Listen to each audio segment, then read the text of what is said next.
Binance के ऊपर एक बहुत बड़ा अपडेट आपको ये बताना चाहता हूँ कि कल बाइनेंस के ऊपर बाइनेंस ने बहुत सारे जो उसके ऊपर इन्वेस्टिगेशंस चल रही थी, तो जो बाइनेंस कंपनी है उसने 4.3 बिलियन यूएस डॉलर में सेटल किया।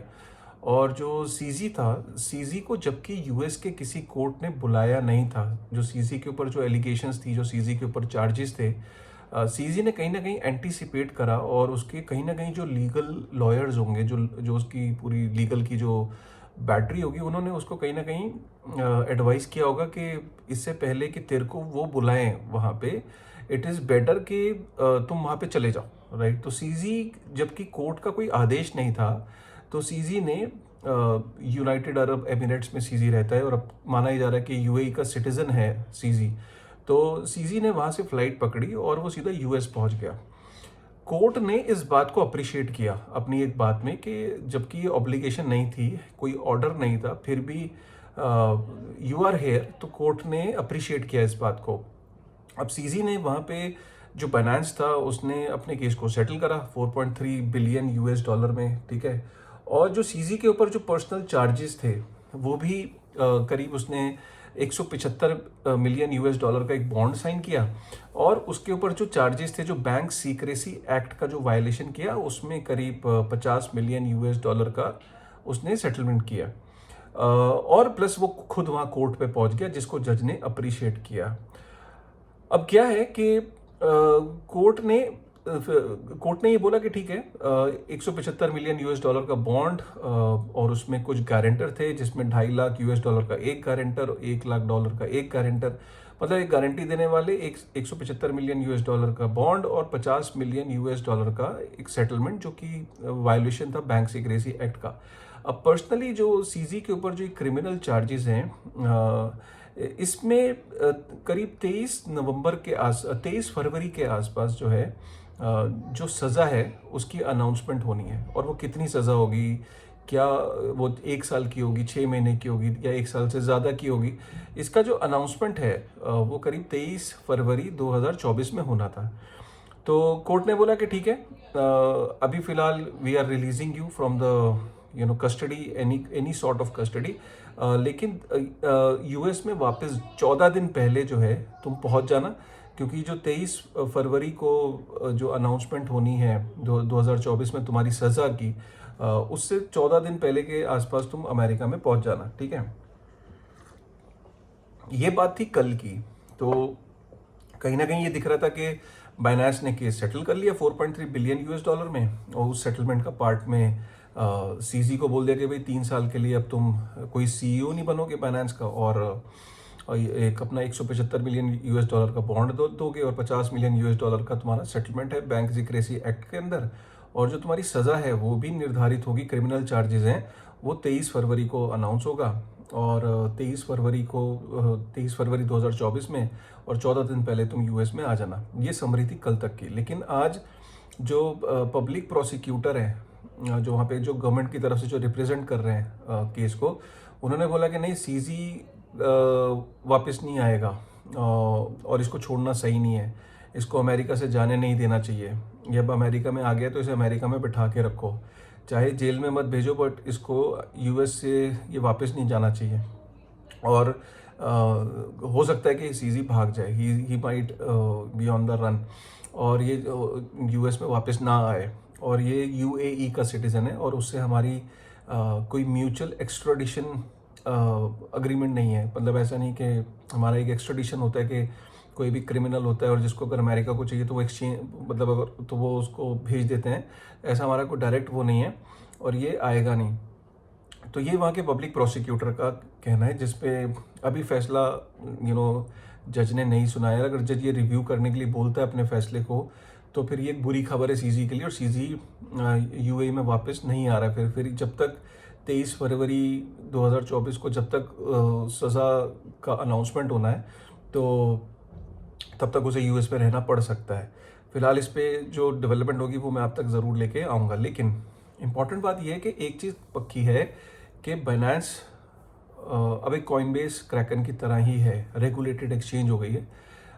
ये समझिए कि जो उसका हेड है वो एक कंप्लायंस का एक्सपर्ट है, रिचर्ड, और अब बायनांस के अंदर कोई इंसेंटिव नहीं है जो वो ग्रो किया ना कहीं बायनांस, इस बात पे तो सब अग्री करते कि बायनांस हुआ तो बहुत बड़ा, लेकिन बायनांस ने कंप्लायंस की धज्जियां तो उड़ाई हैं। अगर नहीं उड़ाई होती तो सीजी ने एडमिट नहीं किया होता, लेट्स बी ऑनेस्ट, ठीक है। और इतना बड़ा जो बायनांस हुआ है वो अमेरिकन सिटीजन्स के बेस पे हुआ है, क्योंकि जो 30% ट्रैफिक आता था वो उसको अमेरिका से आता था बायनांस को। और और जो एलिगेशन है वो यही है कि जो कंट्रीज जिसको अमेरिका ने सैंक्शन किया हुआ है, जो जो प्रतिबंधित कंट्रीज हैं, वहाँ पे अमेरिकन सिटीजन्स को binance.com के थ्रू पैसा वहाँ पे भेजा गया, राइट। तो ये एलिगेशंस बहुत सीरियस हैं और जिसको प्लीड गिल्टी किया है उसने माना है। तो इसका कहीं ना कहीं अब जो फ्यूचर जो दिख रहा है वो ये कि अमेरिका ना, अमेरिका अगर आप देखो तो बहुत ही शक्तिशाली देश है यार, इसमें तो कोई डाउट नहीं है। आज की डेट में ये देखिए ना कि मेरा ये मानना है कि ये इस एपिसोड से मैं जो समराइज करूँगा, इसमें कोई डाउट नहीं कि बायनांस बड़ा हुआ और बायनांस ने धज्जियाँ उड़ाई कंप्लायंस की। और एक चीज़ क्लियर हो गई कि जितना सीफाई है वो अमेरिका के अप्रूवल के बगैर बड़ा नहीं हो सकता। दुनिया में कोई भी bank of America, JP Morgan नहीं बन सकता बिना अमेरिका के अप्रूवल के। एक क्लियर हो गया है, मतलब कोई सबसे बड़ा जो सीफाई होगा वो होगा तो अमेरिकन कंपनी ही होगी, और अमेरिका चाहता भी यही है। इसीलिए उसने, आप देखो कि बिटकॉइन के ईटीएफ से पहले ये सब सॉर्ट आउट कर दिया उसने कहा कि सबसे बड़ा अगर कोई सीफाई होगा तो वो ब्लैक रॉक होगा। क्योंकि आप देखो कि अब बायनांस, कॉइनबेस, क्रैकन सब रेगुलेटेड हैं, सब अमेरिका की मुट्ठी में है, सब कंप्लायंट है। और अब बायनांस के अंदर एक 3 साल के लिए वो अपना ऑडिटर भी बिठा देगा। तो अमेरिका एक तरीके से दुनिया की हर चीज़ कंट्रोल करता है, चाहे वो डॉलर है, चाहे वो गैस है, चाहे वो सैटेलाइट्स हैं, चाहे वो जीपीएस है, चाहे आपका डेटा है, चाहे आपके वॉरफेयर है, चाहे आपके हर चीज़ अगर आप देखो तो कहीं ना कहीं अमेरिका कंट्रोल करता है। Payment networks, Visa, Master, Swift, हर चीज़, और इंटरनेशनल ट्रेड, गोल्ड का सबसे बड़ा रिजर्व सब अमेरिका के पास है। अमेरिका का अगर कंट्रोल नहीं था किसी चीज़ पे, वो था क्रिप्टो।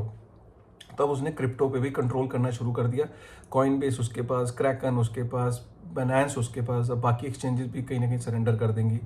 और जो मुझे नेक्स्ट दिखता है, क्योंकि एक्सचेंजेस से ट्रैफिक अब डीफाई की तरफ जा रहा है, इसीलिए डिसेंट्रलाइज एक्सचेंजेस पंप कर रहे हैं, उनके टोकन्स पंप कर रहे हैं, वॉल्यूम पंप कर रहा है। अगली जो गाज गिरेगी वो डीफाई पे गिरेगी और जो डिसेंट्रलाइज एक्सचेंजेस है उन पे गिरेगी।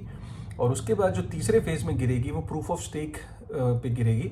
प्रूफ ऑफ स्टेक पे कैसे गिरेगी? क्योंकि जो ब्लैक रॉक है, फिडेलिटी है, ये बहुत बड़े बड़े वैलिडेटर्स बन जाएंगे इथेरियम के, और फिर ये इथेरियम को कंप्लायंट करेंगे। और जितनी प्रूफ ऑफ स्टेक अगर इथेरियम हो गया तो बाकी तो ऑटोमेटिकली हो ही जाएंगे। तो एक तरीके से ये पूरा पूरा प्लान है कि पहले सीफाई, और सीफाई भी अपना होना चाहिए ब्लैक रॉक, फिडेलिटी। सीफाई का मतलब होता है सेंट्रलाइज फाइनेंशियल इंस्टीट्यूशंस, जैसे बैंक्स होते हैं, बड़े बड़े फंड्स होते हैं। तो वो हो गया। अब दूसरा है डीफाई, और उसके बाद प्रूफ ऑफ स्टेक पे कंट्रोल, और उसके बाद आपका जो ड्रीम है वो है प्रूफ ऑफ वर्क बिटकॉइन। लेकिन हम सब जानते हैं कि बिटकॉइन के नेटवर्क पे कोई कंट्रोल कर ही नहीं सकता, इसीलिए वो प्रूफ ऑफ वर्क और प्रूफ ऑफ स्टेक में जब हम डिबेट करते थे तो इसी वजह से डिबेट करते थे कि कॉइन्स ज़्यादा हो जाने से आपका कंट्रोल बिटकॉइन के नेटवर्क पे नहीं हो जाता। बट ये क्लियर दर्शाता है कि अमेरिका ये चाहता है कि उसका हर चीज़ पे कंट्रोल होना चाहिए, और ये उसमें से एक है। एक चीज़ और भी लर्निंग है कि आप जब अंधाधुंध ग्रो करते हो, कंप्लायंस की धज्जियां उड़ा के ग्रो करते हो, आपकी एक दिन पकड़ होती है। सीजी की पकड़ हुई है, आप माने या ना माने, उसने तो मान ही लिया ना, तो हमें मानना तो पड़ेगा कि उसने धज्जियां उड़ाई थी। लेकिन एक चीज़ अच्छी ये पाई गई कि डिपार्टमेंट ऑफ जस्टिस वगैरह ने ये बोला है कि यूज़र के फंड्स अभी तक मैनिपुलेटेड या उसने मिसयूज़ किया, ये नहीं प्रूव हुआ। तो सीजी ने एक चीज़ तो करी, धज्जियां उड़ाई हैं, नो डाउट, उसकी सज़ा उसे मिल रही है, उसकी पेनल्टीज उसको पड़ी हैं।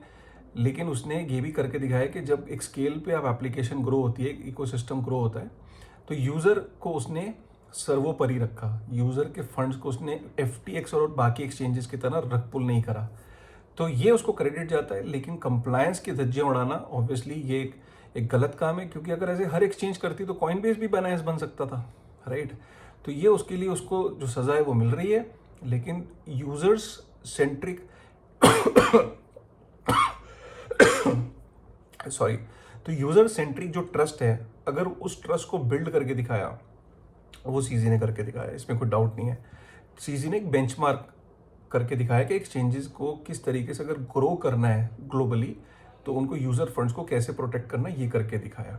ठीक है, तो ये है यार मेरे 2 सेंट और एक बाइनेंस पे एक अपडेट। उम्मीद करता हूँ आपको ये पसंद आया होगा। अगर पसंद आया तो प्लीज़ लाइक करिएगा, कमेंट करिएगा, और आपका क्या मानना है कि यूएस का ये डोमिनेंस है, क्या आप अग्री करते हैं, डिसएग्री करते हैं इस बात से? क्या अमेरिका चाहता था इन सब चीज़ों पे कंट्रोल करना और उसने अल्टीमेटली कर लिया?